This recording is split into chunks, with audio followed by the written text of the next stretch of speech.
Yes, na ito na naman po tayo mga kaibigan natin dyan. So yun, batiin na po muna natin ang mga kababayan natin dyan. Magandang umaga po at magandang tanghali at magandang gabi po sa inyong lahat. At sana po sa mga oras na ito ay tayo po ay nasa mabuting kalagayan, ano? So yun, ang pag-uusapan po natin ngayon ay kay Paul Soriano dahil makiki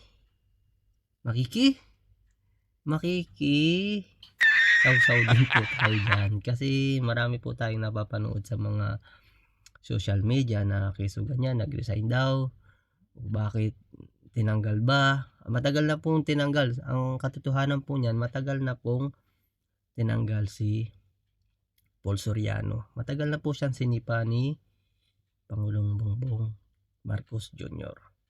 So ano po ang dahilan? Sabihin naman ninyo, fake news yan si kuya. Hindi po, kung kayo po ay taga-subaybay ni Maharlika, panoorin nyo po yung vlog niya at matagal na niya pong ibinlag yan tungkol kay Paul Soriano dahil hindi po siya nakikita doon sa zona ni Pangulong Bongbong Marcos.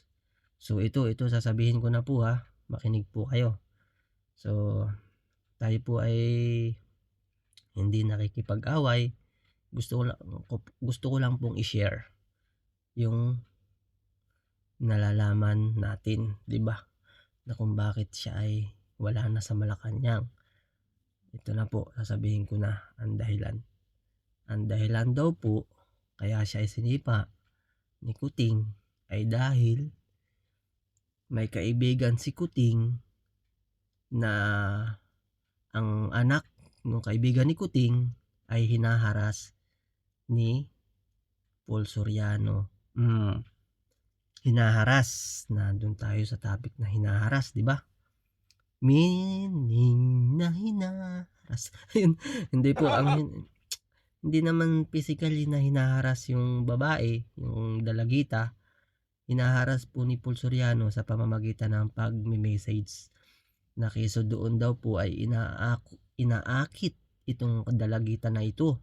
Marami po silang hinaharas na mini-message na gano'n na nakikipag-date, na pwede bang makipag-date, kita tayo gano'n.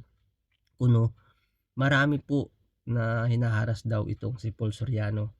So nakulitan si siguro na inis na si Kuting at saka yung si Ahas. So kaya napagdesisyonan na sipain na kasi nakakahiya eh. So ang nangyari niyan, kaya sinipa yung kaibigan ni Kuting ay nanay nung hinaharas ni Paul Soriano. So ayun, hindi siguro alam ni Paul Soriano na yung hinaharas niyang babae ay ang nanay ay kaibigan ni Kuting. So yun, nasipa siya sa pool ang puwet ni yan, ang yabang kasi.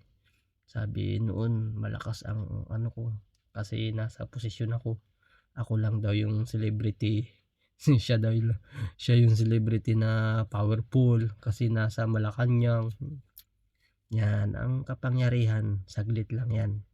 At kung ikaw man po ay magkakaroon ng kapangyarihan, kung kayo nasa gobyerno, gawin nyo lang yung trabaho nyo. Dapat wala kayong inaapakang kababayan natin, wala kayong inaagarbyado. Ganun dapat. Magtatagal kayo dyan sa posisyon nyo yan.